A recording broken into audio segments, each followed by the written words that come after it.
Até li um texto essa semana, não vou lembrar agora, mas foi em Lucas, daquela grande ceia, né? Que eu li o texto, mas o texto aí um diz assim: tem uma grande ceia, os convidados não vêm. Por que eles não vêm? Aí um diz assim: eu não vou poder ir, porque eu tenho que cuidar do meu campo. Aí o outro diz: comprei 5 juntas de boi, vou ter que experimentar. É mesmo que o cara: tu vai hoje? Hoje não posso, comprei um carro novo, vou dar uma passeada. Pegou 5 juntas de boi e foi experimentar. O outro: por que tu não vai hoje? Eu tenho que trabalhar. E o outro: acabei de casar. Aí o senhor, o dono da festa, ele faz o seguinte, pegou os empregados e disse: vai nas ruas, convida todo mundo que está aí, já que os que eu amo, já que os que eu ajudei, depois que eu ajudei, preferiram a mim do que as coisas que receberam, então chama todo mundo que está aí fora, chama qualquer um que vocês acharem e bota para dentro, porque a festa vai ter, indiferente se eles não quiserem. O que esse texto quer dizer para nós? O Senhor nos dá um trabalho, e a gente coloca o trabalho acima, porque o que seria aquela ceia? É a comunhão. O que isso significa para nós? Deus quer ter conosco comunhão. Eu não posso ir, eu não posso estar em comunhão ali contigo, porque eu tenho que cuidar agora do campo. Foi Deus que te deu esse campo. Eu não posso ir porque eu tenho que experimentar as coisas que eu adquiri, eu tenho que desfrutar das coisas que eu adquiri. Pois é, mas será que não foi Deus que te ajudou a adquirir essas coisas? Não pode. Será que Deus não abriu essa porta de trabalho? Minha família, mas será que a sua família não foi Deus que uniu, ou que talvez restaurou para que hoje você tivesse essa família, mas você não pode ir por causa da família?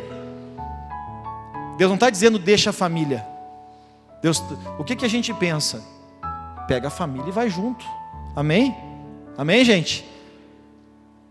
É Lucas ali 11, 12, 13, 14. Tem Mateus também, mas eu li em Lucas essa semana.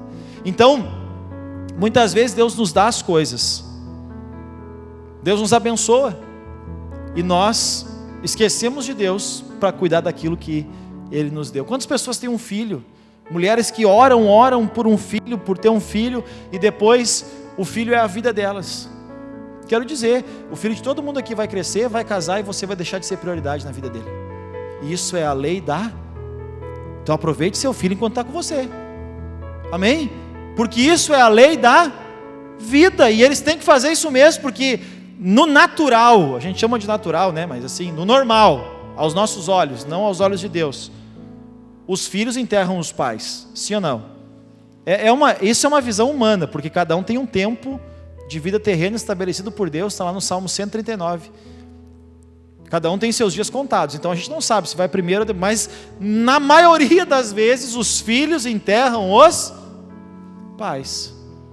Então eles vão viver em roda de ti? Quero dizer, não é saudável.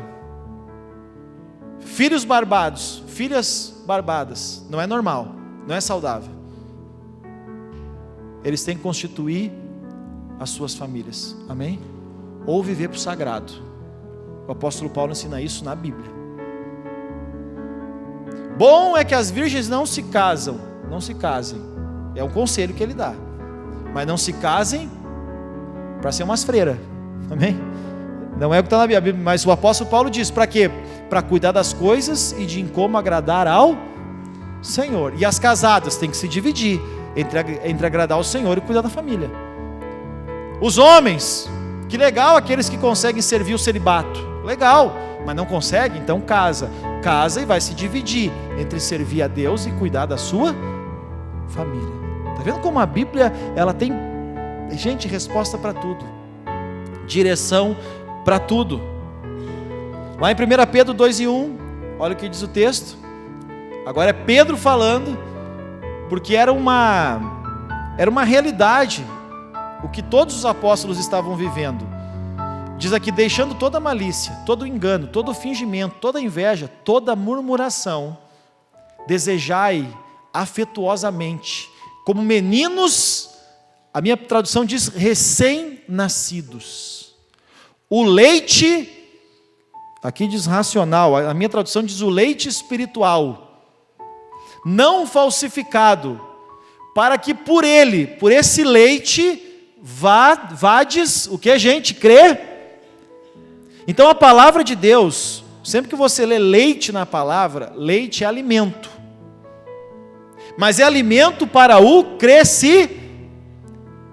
Deixem as coisas erradas, desejem afetuosamente como meninos novamente nascidos ou recém-nascidos, esse nascimento espiritual que Pedro está falando. O leite espiritual, deixa eu ver, ali diz não falsificado, aqui diz puro, para que por meio dele, desse leite, cresçam. Quer dizer, a palavra de Deus, bom, o primeiro ponto que eu gosto aqui, é que Pedro ele diz assim, ó, desejai, afetuosamente, ou seja, nós temos que desejar o crescimento. Nós temos que desejar o crescimento, assim como a gente quer ver o crescimento e desenvolvimento dos nossos filhos, nós temos que desejar o nosso crescimento espiritual também, e o nosso crescimento não só espiritual, mas eu penso a nível de alma, a nível de entendimento, nós temos que desejar o nosso crescimento.